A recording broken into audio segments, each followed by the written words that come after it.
3교리구 사주의 일진사주 명리학 제2157강 시작하겠습니다. 자, 오늘은 양력으로 2024년 10월 2일이고요. 음력으로는 2024년 8월 30일입니다. 오늘 명식 갑진년 계유월 기해일이 되겠고 일진은 기해가 되겠습니다. 자, 사주팔자 또는 사주 명식을 우리가 분석해서 사람의 길흉을 우리가 판단을 하고, 길한 것은 우리가 추구를 하고요. 그 다음에 흉한 것은 우리가 피해가기 위해서 사주 명리학을 공부를 하게 됩니다. 근데 중요한 것은 그냥 무턱대고 하는 것보다는 핵심을 잡고 큰 줄기를 잡고 사주를 분석할 수 있는 어떤 안목과 우리가 스킬을 안다라고 하면 사주를 조금 더 보다 면밀하고 세심하게 보다 깊이 있게 분석할 수가 있겠죠. 그래서 가장 중요한 8글자 사주팔자 중에서 가장 중요한 것은 일간과 그 다음에 월령이다라고 하는 것, 월지라고 하는 것은 강조해도 이거는 지나치지 않다. 일간이라고 하는 것은 그 사주의 주인공과 같은 것이고요. 월령이라고 하는 것은 그 주인공이 태어난 사회적 배경 같은 것이다, 또는 집안 환경과 같은 것이다 라고 이렇게 볼 수 있죠. 자, 주인공이 예를 들어서 태어났는데 농부일 수도 있고요. 주인공이 태어났는데 회사원일 수도 있고, 주인공이 태어났는데 뭐 대통령일 수도 있죠. 또는 그 일간이 어느 원령에 태어났느냐에 따라서, 그죠? 뭐 미국에서 태어날 수도 있는 것이고, 한국에서 태어날 수도 있는 것이고, 산간 지역에서 태어날 수도 있는 것이고, 어촌에서 태어날 수도 있는 것이죠. 그런 배경들이 굉장히 중요하다라고 하는 겁니다. 일간의 특성이라고 하는 것을 아는 것이 그만큼 중요하다는 이유가 바로 지피지기면 백정백승이라고 해서 나를 아는 것이 그만큼 중요한 것이고, 그 다음에 상대라고 하는 것은 지피지기 명리학적으로 제가 응용해서 말한다고 하면, 지피지기에서 나를 아는 것은 주인공, 나를 일간을 아는 것이고요. 그 다음에 상대방을 안다라고 것은 내가 태어난 원령, 즉 내가 태어난 배경이 어떤 배경에서 태어났느냐를 알고 아는 것이다 라고 해서 일간과 원령의 특징을 아는 것 매우 중요하다라는 말씀을 또 강조해 드리면서, 오늘 일간 기라고 하는 천간이 일간이 되겠습니다. 자, 기라고 하는 천간, 10개의 천간, 갑을, 병장, 무기, 경신, 임계라고 하는 10개의 천간 중에서 6번째 천간이 될 것이고요. 오행, 목화, 토, 금, 수라고 하는 오행으로 구분하게 되면 기라고 하는 것은 토가 됩니다. 어저께 무토를 설명했었죠. 토라고 하는 것은 우리가 눈으로 보는 것은 흙이죠. 흙, 땅이라고도 하지만 또 흙이라고, 흙토자를 써서 흙이라고도 하고요.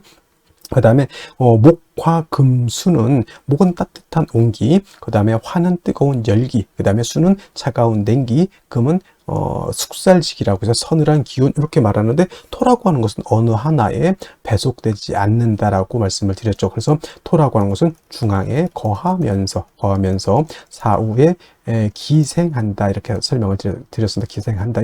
이런 것들은 뭐가 이렇게 중요해 이렇게 하실 수도 있겠지만, 이런 것들은 많이 들어놓으시. 이것 제가 거기 명리 고전에서 이제 원래는 다 한자로 되어 있는 것을 이렇게 좀 분석해서 써드리는 것이니까 이해해 주시고, 중앙에 거하는 토는 무토기토, 무기토를 말하는 것이고요. 사후에 기생하는 토는 진술, 충미토를 말한다, 이렇게 보시면 되겠습니다. 그러니까 토라고 하는 것은 봄, 여름, 가을, 겨울 어느 하나에 딱 박힌 것이 아니라, 진이라고 하는 것은 봄에 배속되어 있는 토, 술은 가을에 배속되어 있는 토, 축이라고 하는 것은 겨울에 배속되어 있는 토, 미라고 하는 것은 여름에 배속되어 있는 토이기 때문에, 토라고 하는 것은 어느 한 계절이 아니라 네 계절에 모두 관장한다라고 해서 사계월이라고도 하죠. 그래서 진월은 모춘이라고 하고요. 술월은 모추라고 하고, 그 다음에 축은 모동이라고 하고, 비는 어떻다? 모하라고도 하죠. 이 모자가 어떤 모자예요? 저물 모자, 저물자. 그 계절이 저물어 가는 거죠. 그러니까 뭐예요?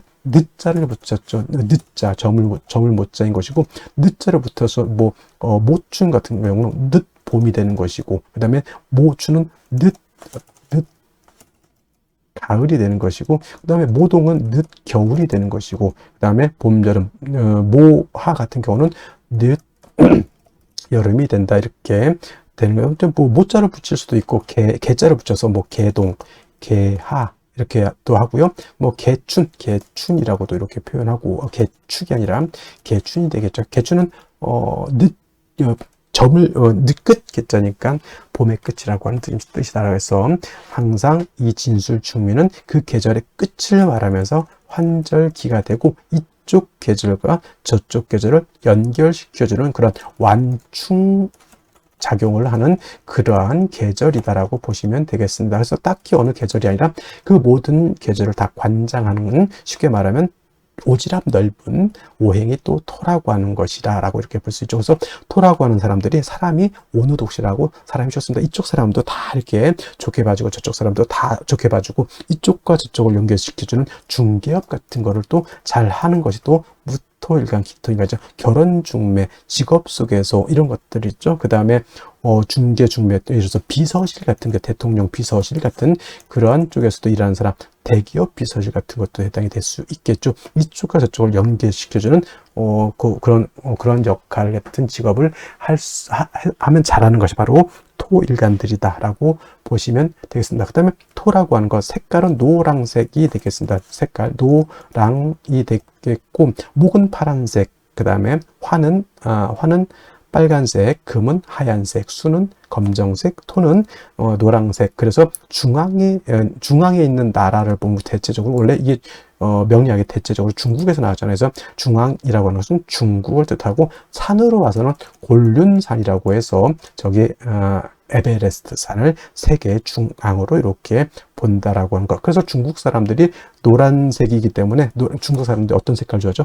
빨간색을 좋아합니다. 왜냐하면 화생토하죠. 화라고 하는 것은 빨간색, 자기네들은 중앙토 노란색이기 때문에 빨강이 노랑을 도와준다, 이런 개념으로서 중국 사람들이 빨간색을 좋아한다. 물론 진짜 그런지는 모르겠지만 진짜 그 중국 사람들 빨간색 어마무시하게 좋아한다, 이렇게 얘기를 들었고요. 인의 예지신이라고, 오산 중에서는 토라고 하는 것은 믿음을 뜻한다. 이것도 어제가 설명드렸습니다. 왜 믿음이냐? 토라고 하는 것은 안정적이고 항상 그 자리에 버티고 있는 것이 토입니다. 싱크홀이 생겨가지고 땅이 꺼진다거나, 또는 없었던 땅이 생기거나, 없었던 땅이 생기면 좋겠지만은, 포락이라는 단어가 있어요. 포락. 예를 들면 바닷가라든가 강가 같은 데 땅이 있다가 어느 순간 그냥 물에 휩쓸려서 땅이 쑥 없어져 버리는 경우도 있단 말이죠. 그러면 포락지에다가 내가 이라든가 밭을 이렇게 있었는데 포락지에 땅이 쑥 꺼져 버려서 물 때문에, 그러면 뭐야, 내 논밭이 없어지는 거죠.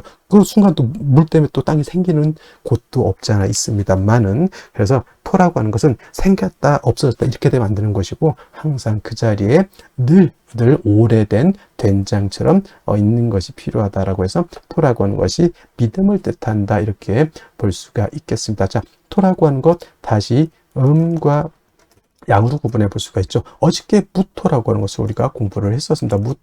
무토라고 하는 것은 같은 토이지만 무토는 양토가 되는 것이고, 오늘 공부하게 되는 기토라고 하는 것은 음에 해당되는 음토가 됩니다. 그래서 같은 오행인 토라 하더라도 음양의 차이가 있다. 음양이라고 하는 것은 남녀 같은 개념이기 때문에 양은 좀 크고 넓고 좀 방대하고 좀 그러한 좀 동적이고 움직임이 크다라고 봤을 때, 음은 좀 정적이면서 작고 아담한 그런 개념으로 보죠. 그래서 무토라고 하는 양토는 어저께 고항토라고 설명을 했습니다. 큰 산맥 같은 거, 산과 산맥은 다르죠. 큰 구름 같은 것, 또는 평야라든가 평야보다 더 멋진 개념이죠. 광야에서라고 하는 노래도 있습니다. 광야. 그래서 이러한 개념으로서 아주 무토는 크고 넓고 높은 개념의 토라고 해서 고항토라고 이렇게 표현하는데, 음토인 기토라고 하는 것은 작은 개념이죠. 전원토라고 합니다. 전원토라고도 하고요. 담장 안에 있는 작은 텃밭과 같다라고 해서 담장토라고 하고, 분토라고도 하죠. 분토라고 하는 것은 작은 화분 속에 담겨져 있는 토. 화분 속에 흙을 담으면 얼마를 담겠습니까? 그죠? 작은 화분 속에 담겨져 있는 토라고 이렇게 보는데, 어저께 공부했던 무토라고 하는 것은 건토, 어저께부터 제가 설명 안 드렸던 것 같은데, 무토는 건토라고 이렇게 보고요. 그 다음에 기토라고 하는 것은, 건토는 어떤 토예요? 마른 땅이죠. 말을 조자로서 조토라고도 이렇게 표현합니다. 반대로 기토라고 하는 것은 물기를 가지고 있는 토가 됩니다. 습토라고 하죠. 그래서 무토인 기토는 습니라고도 하고요. 니사라고도 이렇게 표현합니다. 습니사라고 하는 것은 진흙 니자에다가 모래서자, 진흙 이쪽 물기가 있어서 자작자작한 뻘 같은 개념, 갯벌 같은 그런 개념으로 보시면 되겠고요. 습니도 같은 개념입니다. 그래서 우리가 흔히 배울 때 토생금 한다라고 하죠. 토생금. 토가 금을 생할 때 건토는 생금 불능이고요. 습토라야 생금 가능하다라고 하는 것도 여러분들 꼭 기억해 두시면 좋겠습니다. 예를 들면 일간이 경금, 신금, 이거나 경금이나 신금인간이거나 또는 경금, 신금이 용신인데 약해. 그때 토로서 금을 생할 때는 무토로서는 생각이 안 된다는 얘기입니다. 기토 또는 지지로 습토는 진토와 축토라야지만 금을 생할 수 있고 무토 또는 지지로 미토 그 다음에 술토는 생금이 불능하다. 이거는 건토는 금을 생할 수 없다라고 하는 것. 그럼 무토는 뭐다 용도가 없으니까 아니죠. 무토는 술을 갖다가 제할 때 특히나 임수를 제방하는 공력은 기토는 거의 능력이 없다라고 보고요. 임수 큰 물을 갖다가 막는 데는 우리 무토가 있어야지만 물을 막을 수 있다. 우리가 토목공사라고 하죠. 토목공사 그때 느낀 토목공사의 느낌은 기토가 아니라 바로 무토 개념으로 이렇게 생각하시면 되겠습니다. 그래서 기토라고 하는 것은 작은 텃밭이고 무토 같은 경우는 일간이왕하면 간목, 병화, 개수를 쓴다고 했지만 기토는 작은 텃밭이기 때문에 이미 화초가 심어져 있는 뭘로 본다? 그냥 심어져 있는 화분 같은 것 아니면 화초가 심어져 있는 텃밭 이렇게 생각하시면 돼요. 그래서 굳이 기토가 왕하다 하더라도 간목은 필요가 없겠고 이미 화초가 심어져 있기 때문에 따뜻한 햇볕과 병화와 뭐가 필요하다? 개수만 있다라고 하면 기토로서의 용도가 나타날 수 있다. 물론 기토가 간목을 쓰는 경우도 없지 않아 있습니다. 뭐 기토가 예를 들어서 진술충묘월에 태어나서 왕하다거나 무토가 정관에 투출을 한다거나 그런 경우에는 예외적으로 간목을 쓰고요. 그 다음에 묘월의 기토는 간목을 쓰는 경우가 있습니다. 그래서 전혀 안 쓴다라고 하는 개념은 아니고요. 무토는 왕하면 무조건 간목을 써야 되지만 기토는 왕하더라도 특별한 경우가 아니고 저는 무토는 일단은 차치하고 병화 개수를 위주로 쓴다 말씀드렸던 것처럼 사오묘월 뜨거운 여름 같은 때는 개수가 핵심 관건이 되는 것이고요. 해자축월 겨울 같은 경우에는 병화가 핵심 관건이 된다. 이렇게 기억해 두시면 크게 어려움 없이 기토를 이해할 수 있겠다라고 말씀을 드릴 수 있겠습니다. 자, 일간의 특성에 대해서 공부를 했고요. 다음으로 월령의 특성에 대해서 알아보도록 하겠습니다. 자, 월령이라고도 이렇게 표현을 하고요. 이 월령이라고 하는 것은 다른 것이 아니라 월주의 지지를 말한다 생각하시면 되겠습니다. 그래서 이 월령이라고도 표현을 하고 또는 월치라고도 표현하고 원이라고도 이렇게 표현하게 되는데 월령, 월지, 월원이 중요한 이유는 뭐냐면 이 다른 연지, 월지, 일지, 시지, 네 지지 중에서 유독 이 월지라고 하는 것이 어떤 개념? 계절의 개념을 가지고 있다. 계절이라고 하는 것은 추나 추동을 말하죠. 추나 추동의 개념을 말하는 것인데 봄, 여름, 가을, 겨울 뭐가 그렇게 중요할까 이렇게 말씀하실 수도 있겠지만은 이 추나 추동 사계절의 의미 안에는 왕쇠와 한열의 개념을 가지고 있다. 왕쇠라고 하는 것은 어떤 오행이 왕하냐 약하냐 이거를 보는 것이고요. 한열이라고 하는 것은 이 사주가 추우냐 더우냐를 놓고 보게 되는데 가령 예를 들자면 해자 축월 같은 경우에는 겨울이죠. 겨울로 봤을 때 한열로 보면 차갑습니까? 뜨겁습니까? 굉장히 차갑죠. 그래서 제가 해자 축월 같은 경우 임수 개수 설명할 때 뭐라 그랬습니까? 영하 72도에도 사람이 살린다. 근데 엄청나게 춥기 때문에 반드시 화가 필요하다. 왜냐? 너무 춥기 때문에 이러한 곳에서는 뜨거운 화가 있어서 중화를 시켜줘야 되는 것이고 그 다음에 해월, 자월 같은 경우에는 뭐가 왕의 계절입니까? 예를 들면 수가 왕한 계절이고 수가 왕하면 왕할수록 한기가 가중되기 때문에 반드시 뭐가 필요하다? 이거를 갖다 조절시켜 줄 수 있는 것이 필요하죠. 수가 왕하니까 예를 들어서 임수가 왕하다 무토로서 제방해야 되고 병화로서 따뜻하게 조어야 된다라고 하는 그런 이유가 나오는 연유가 뭐냐면 바로 이 왕세와 한열이라고 하는 개념 그리고 왕세와 한열이라고 하는 것은 반드시 중화를 이루어야지만 된다라고 하는 그런 핵심이 여기에 담겨져 있다서 사주라고 하는 것은 뭐다? 중화된 사주가 굉장히 좋은 사주입니다. 중화된 사주라야지만 부귀영화를 얻을 수 있는 것이고 중화를 잃게 되면 부귀 영화가 아니라 매우 빈천, 빈한한 그러한 사주가 될 수밖에 없다라고 하는 것이 바로 이 왕세환열을 볼 수 있는 가늠자 역할을 하는 것이 바로 이 월령이라고 하는 것인데, 지금 월은 유월이 되겠죠. 유월. 자, 유월이라고 하는 월령 안에는 뭐 어떤 개념을 가지고 있냐면 절기라고 하는 개념을 가지고 있습니다. 제가 계절할 때 24절기를 말할 때 항상 월이 바뀌는 기준이 있다. 인월에서 묘월로 바뀌는 기준, 묘월에서 진월로 바뀌는 기준이 그냥 양력 1월 1일 또는 음력 1일 날 바뀌는 것이 아니라 매 절기마다 바뀌는 기준이 달리 있다라고 했는데, 자, 6월은 어떤 절기가 있을까요? 6월은 바로 입추가 아니라 백로와 어떤 계절, 추분이라고 하는 절기로 이렇게 구분해 볼 수가 있습니다. 그래서 추분이라고 하는 것도 좀 나름대로 의미는 있을 수 있겠지만은 6월의 핵심은 뭐다? 백로가 되어야지만 월이 신월에서 유월로 이렇게 전환이 되는 것이고, 그 다음에 원래는 신유, 술, 월이 자체가 신유술월이 다 가을에 해당이 되지만, 가을에 해당이 되면서 금왕절에 해당이 되지만, 신월은 제가 초가을이라고 했으면 6월은 중추라고 해서 금이 가장 왕성한 시절. 그래서 신월은 금이 어떻다? 임관지가 돼서 왕하고, 유월은 금이 제왕지가 돼서 왕하게 되니 신월과 유월이 12달 중에서 가장 금이 왕한데, 중요한 것은 같은 금왕절이라 하더라도 신월은 지장간이 무토, 임수, 그 다음에 경금이 이렇게 들어가 있고요. 유월 같은 경우에는 지장간이 뭐가 있습니까? 경금과 신금으로 이렇게 들어가 있죠. 그래서 신월 제가 설명할 때는 무토는 있어도 격을 취용하거나 용신을 취용할 때 쓴다 안 쓴다? 안 쓴다라고 했고요. 신월은 오로지 임수 경금만 용신으로 쓸 수 있고 격을 취용할 수 있다, 이렇게 말씀을 드렸고, 그다음에 6월 같은 경우에는 경금, 신금 다른 불순물이 전혀 없습니다. 신월 같은 경우에는 물도 섞여져 있고요.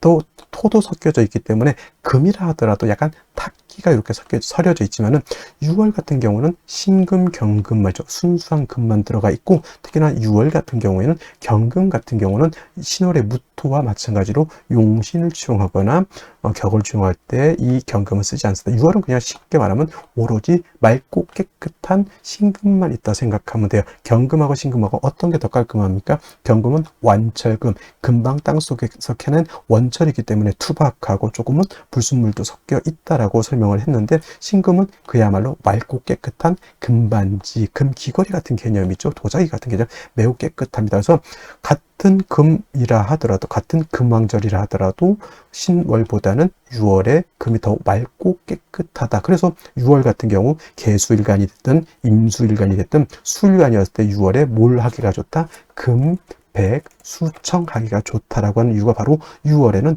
불순물이 들어져 있지 않기 때문에 그렇게 볼 수가 있는 것이다 라고 말씀을 드릴 수가 있겠습니다. 단 중요한 것은 신월에는 임수가 있기 때문에 월령 스스로 물을 가지고 있지만은 6월 같은 경우에는 순수한 금만 있지, 여러분들 착각해서는 안 된 게 금이 있다고 해서 습하다라고 생각하면 안 돼요. 금만 있으면 금이 있어도 건조해질 수 있거든요. 그래서 신금하고 6월은 신월하고 6월은 차이가 뭐냐면, 신월은 금이 왕하고 숙살기도 있지만 물기가 있어서 조금은 습한 기운을 가지고 있지만, 6월은 그야말로 청량합니다. 기온은 하강되어 있지만 물기가 없기 때문에 6월은 건조하다라고 하는 개념. 그래서 수를 용신으로 쓸 때 신월 같은 경우에는 임수를 가지고 있지만은 6월은 물이 없기 때문에 개수 또는 임수, 예를 들어서 무토기토가 일간 신월에 태어났을 때는 월령의 임수를 쓸 수 있지만은 무토기토 같은 경우가,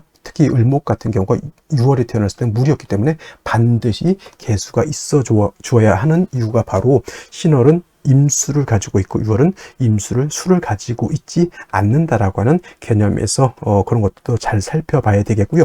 그 다음에 신월, 6월, 특히나 지금은 6월이니까 6월은 금왕절이 되겠죠. 자, 금이 왕하면 왕할수록 뭐가 왕해질까요? 금은 수를 생하는 관계가 있으니 수가 있다라고 하면 금수가 같이 왕해질 것이고, 금이라고 하는 것은 수만 생하는 것이 아니라 목을 가는 역할도, 목의 역할도 하기 때문에 신월, 6월은 금의 절지 또는 절퇴지가 있기 때문에 목은 약해지게 됩니다. 또 토라고 하는 것은 금을 생하게 돼 있죠. 그래서 토라고 하는 것이 금을 생하는데 신월, 유월 같은 경우에는 금이 약하기 때문에 금이 왕하고 토가 병지, 사지에 해당이기 때문에 토도 세력을 잃게 되는 것이고 화토는 동궁하기 때문에 화 또한 신월, 유월에 굉장히 신유술월에 화토가 같이 약해진다라고 하는 것. 그래서 제가 원령이 중요하다라고 하는 것 말씀드렸던 것처럼 왕세와 한열이라고 하는 것이 이 안에 들어가 있고 이걸 보기 위해서는 바로 원령이라고 하는 것을 잘 이해해야 된다. 그리고 왕세와 한열이라고 하는 것은 반드시 중화를 이루어야지만 좋은 사주가 될 수 있다라고 하는 것. 그래서 원령을 통해서 최소한 요 정도까지는 여러분들이 기본적으로 유추할 수 있어야지만 뭘 할 수 있다? 사주를 명확하게 분석해낼 수 있다. 이렇게 보시면 되겠습니다. 자, 이러한 금왕절에 일간기토가 태어나게 되면 어떻게 사주를 배합하는 것일까요? 자, 6월에 어저께 무토에 대해서 설명을 드렸고 오늘 기토인데 기본적으로 토라고 하는 것은 뭐 공통적으로 같습니다. 일단은 토라고 하는 것은 병화가 있어서 땅이 얼지 않도록 온토해 주는 것이 필요하고요. 개수가 있어서 땅이 마르지 않도록 해 주어야지만 그 땅에 씨앗을 심든 나무를 심든 땅이 비옥해야지만 나무라든가 풀이 잘 자랄 수 있죠. 토라고 하는 것은 만물이 자생할 수 있는 그런 여건이 될 수 있는 것이 바로 토라고 하는 겁니다. 그래서 6월에 기토가 태어나게 되면 일단 기후 자체는 신월부터 입주가 되면서부터 신월로 넘어오고 그 다음에 신월에서 6월로 백로가 되면서 6월로 넘어서부터 기후는 어떻게 됩니까? 기후가 작고 점차 하강하죠. 서늘해지고 오싹해지고 이제 뭐 수월 가가지고 입동 다가오면 그때는 얼음이 얼 정도로 그렇게 차가워지죠. 그래서 6월에 무토든 6월에 기토든 가장 중요한 것은 땅이 차가워지면 생기생의가 없어진다라고 하는 것을 여러분들이 꼭 명심해 두셨으면 좋겠습니다. 그래서 6월에 기토가 태어나게 되면 일단은 일간 자체가 존립하는 것이 중요해요. 아무리 세상이 좋은 세상이 되고 집안에 금두꺼비가 겁나게 많아도 억수로 많아도 내가 죽으면 그거 누가 쓸 겁니까? 아무 의미가 없죠. 돈을 많이 벌어도 내가 그 돈을 쓸 때 내 돈인 것이지 은행에 아무리 많이 쌓아놓은 분들 뭐합니까? 사고친 아들이 다 해먹고요. 그 다음에 부모님 뭐 아는 사람이 또 빌려갔는데 또 안 갚고요. 그러면 그건 내 돈이 아닌 것이죠. 6월에 기토, 6월에 무토는 일단 나 스스로가 살고 봐야 된다. 그래서 중요한 것은 화를 봐서 일간 기토를 생조해주고 그 다음에 금왕절에 엄숙한 숙살 기운을 갖다가 절제시켜주는 것이 필요하죠. 그것이 바로 인성인 화가 되는 것이고 이때 화는 정화보다는 병화를 얻는 것이 좋다. 병화를 얻으면 토를 갖다 생조해주고 금을 갖다 억제해주고 기후를 따뜻하게 해준다. 물론 금을 억제해준다라고 하는 것 자체가 숙사기를 좀 완화시켜준다라고 하는 개념이지만 뭐 하나의 신을 얻음으로 해서 세 가지의 이로움을 얻을 수 있다. 그래서 6월의 무토, 6월의 기토는 화를 얻은 사주하고 화를 얻지 못한 사주하고는 천차만별. 특히나 음년 같은 경우 올해가 개미년이잖아요. 음년 같은 경우 여명의 경우 화가 없다. 이거는 큰일 난다. 이렇게 생각하시면 되겠습니다. 그래서 병화를 얻어서 이렇게 기토 생조해주고 조후해주고 금을 억제해준 연후에 뭐가 필요하다?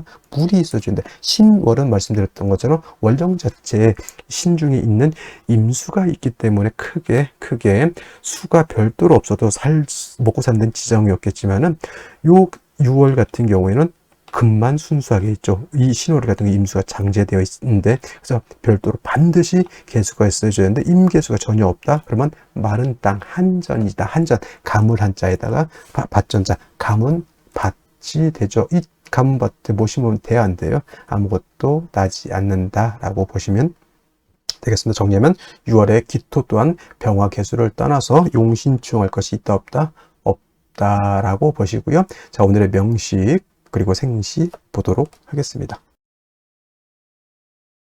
자, 다시 오늘의 명식을 살펴보도록 하겠습니다. 자, 일간은 기토 일간이 되겠고요. 기토 일간이 태어난 월령 6월이 되겠습니다. 항상 강조해 말씀드리는 것처럼 일간의 특성, 월령의 특성, 일간과 월령의 관계는 매우 중요한 개념이라고 말씀을 드렸고요. 그 다음에 격국과 용신이라고 하는 개념도 사주 명리를 분석함에 있어서 매우 중요한 도구와 같다. 맞다 이렇게 보시면 되겠습니다. 격국이라고 하는 것 사주가 어떻게 되어서 서로 견제와 균형을 이루고 있느냐를 보는 것이 격국이라고 하면, 용신이라고 하는 것은 그 8글자 격국 내에서 그 사주를 중화시킬 수 있는 가장 핵심적인 요소라고 볼 수가 있겠습니다. 역시나 격국 용신도 일간과 원령의 관계 속에서 살펴볼 수 있는데, 기토라고 하는 것, 일간 기토는 음토가 될 것이고요. 월지 있는 유금은 음금이 되겠습니다. 음토가 음금을 받습니다. 음대 음의 관계, 토라고 하는 것은 금을 생한다. 토생금. 그래서 기토가 6월에 태어나게 되면 일간 기토인 내가 금을 생한다. 아생자, 생하는 것. 그래서 이거는 식상이라고 이렇게 표현하고요. 어저께 무토 때도 설명드렸지만 내가 생하는 것이 있으면 나를 생하는 것도 있습니다. 이거는 생아자라고 표현하죠. 인성을 말합니다. 인성은 어머니 같은 개념이라고 말씀을 드렸고, 나를 생해주는 거니까 식상은 나의 자식 같은 개념, 나의 언행 같은 개념, 나의 부하직원 같은 개념, 아랫사람이라고 볼 수 있죠. 아랫사람. 그래서 나의 창작물 같은 것, 춤, 노래, 소설 이런 것들 다 식상에 해당이 됩니다. 그래서 식신상관이 세력이 있고 일간이 있는 사람들이 대체적으로 총명한 사람들이 많다. 말을 잘한다. 총명달사라고도 하고요. 시상 있는 사람들이 표현력이 아주 좋고, 그 다음에 머리가 총명하기 때문에 기획 같은 거 있죠. 남들이 못하는 것들,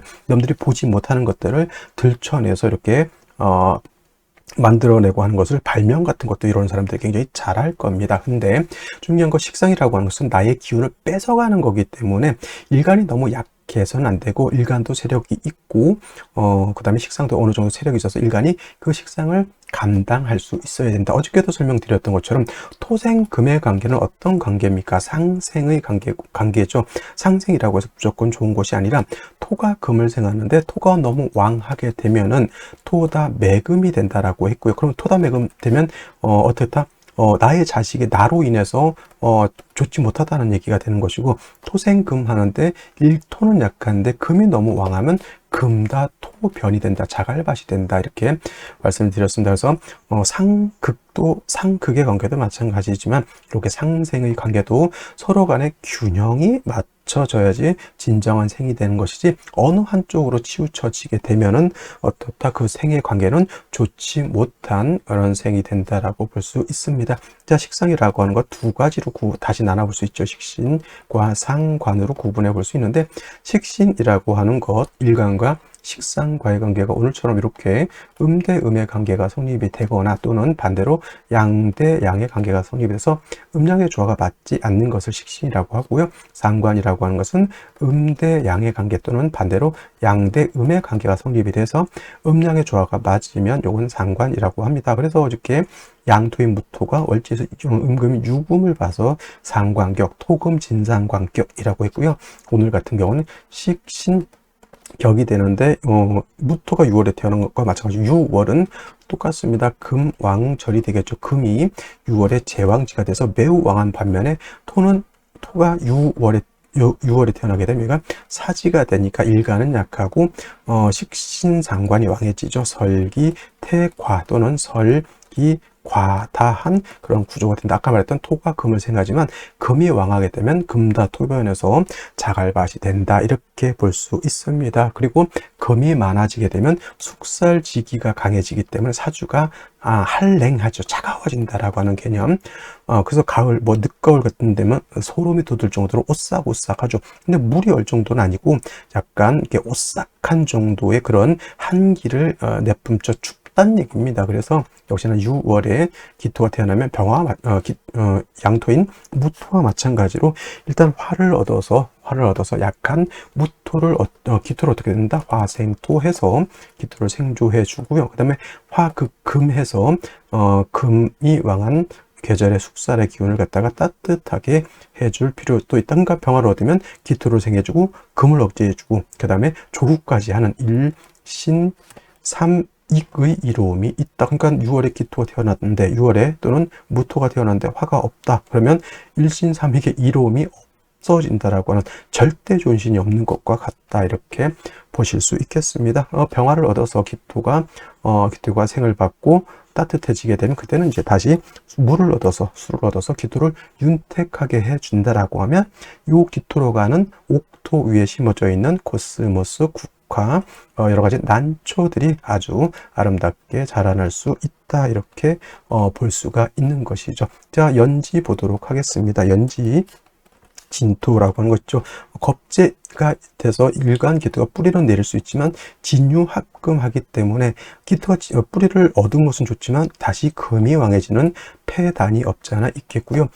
일지 해수를 얻었습니다. 기해 일주, 금왕절에 수가 많아지게 되면 이제 한랭한 게 아니라 이제 한습해지고 한기가 발생하게 되는 것이다.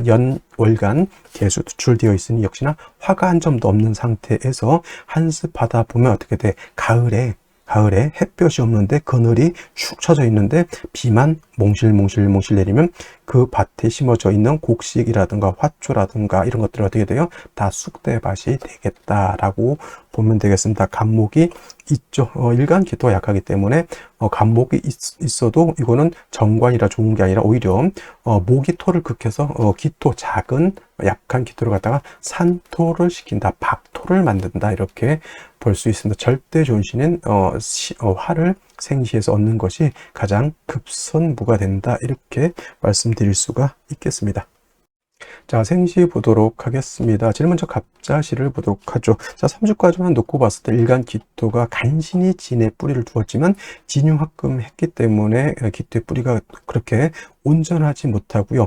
해수와 진의 뿌리를 둔 간목이 투출해서 약한 기토를 갖다가 이렇게 공격하고 있는 상태에서 다시 자수를 보게 되면 금수왕량이죠. 한기가 아주 그냥 이거 10월 2일에 아주 이게 지금 뭐 이렇게 서늘하고 좋을 것 같지만 이렇게 되면은 거의 이상 기온 영하까지는 아니더라도 뭐 영상 1도 이렇게 떨어졌다라고 생각하시면 됩니다. 엄청 쌀랑쌀랑한 그런 날씨가 되어 있죠. 간목 투출되어 있습니다. 또 역시나 이거는 이거 뭐 간목이 또 일간을 이렇게 공격하게 되니 화가 없다라고 하는 단점이 있습니다. 이거는 운은 어디로 가야 된다? 화토운으로 가는 것이 좋겠다라는 생각이 들고요.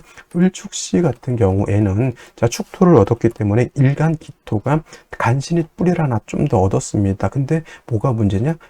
을목의 청알에 투출된 것이 문제가 되죠. 이거 정관 간목, 그 다음에 칠살 을목이기 때문에 관살 혼잡으로 봐도 뭐 나쁘진 않겠지만은 문제가 화가 없기 때문에 관살 혼잡도 안 좋고 화가 없으니 기토 또한 온전하지 못한 구조가 되겠습니다. 을해시 마찬가지로 물론 관살 혼잡인데 이거는 진토 하나밖에 할 수밖에 없겠다. 이거는 관살혼잡으로 보지 마시고 이거는 제살태왕으로 축토라도 하나 뿌리가 있어야 관살혼잡이 되는 것이지 일간 자체가 너무 약하면 관살혼잡이 아니라 제살태왕으로 본다라고 하는 것을 기억해 두셨으면 좋겠고요. 병인시 같은 경우에 인해합 목이 되죠.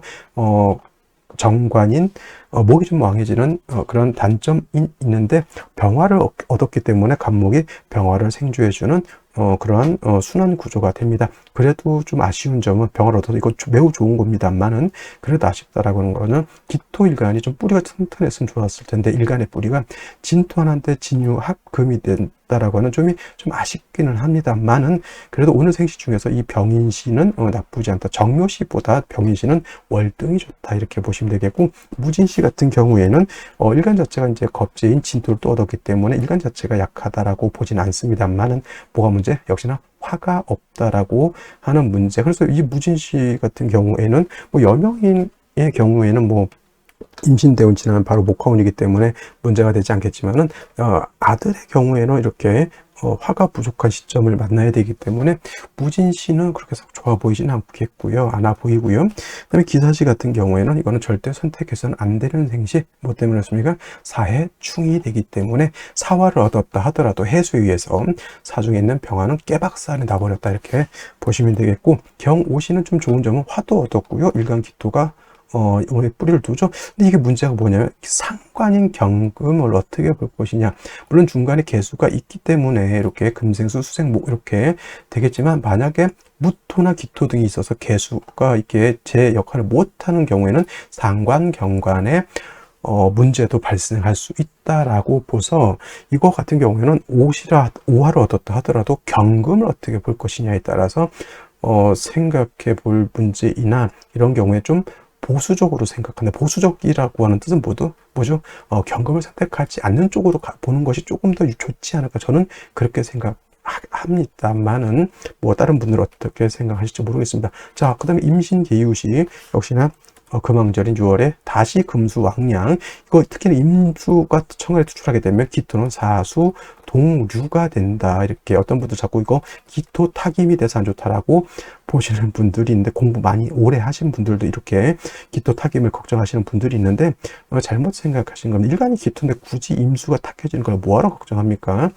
임수가 어차피 병인데 병인, 그죠? 그러니까 이거는 기토 타김이 아니라 기토 입장에서 수가 많아지게 되면 저 수에서 기토 스스로가 사수동류가 된다. 이렇게 보시면 되겠습니다. 이거 신경 예민해지고요. 신경성 위장병, 위염 이런 것들 때문에, 그 다음에 응결되다 보니까 이거는 심장이라든가 아니면 자궁신장 방광계통에 문제가 생길 수도 있다. 그래서 임신계유시는 원국에서 이렇게 오는 것은 좀 좋지 못한데, 그래도 뭐 임신계유시다 그러면 운이라도 목과 운으로 가는 것이 필요하다. 이렇게 말씀드릴 수가 있겠습니다. 자, 오늘 여기까지 설명드리도록 하겠고요. 저는 내일 또 찾아뵙도록 하겠습니다. 감사합니다.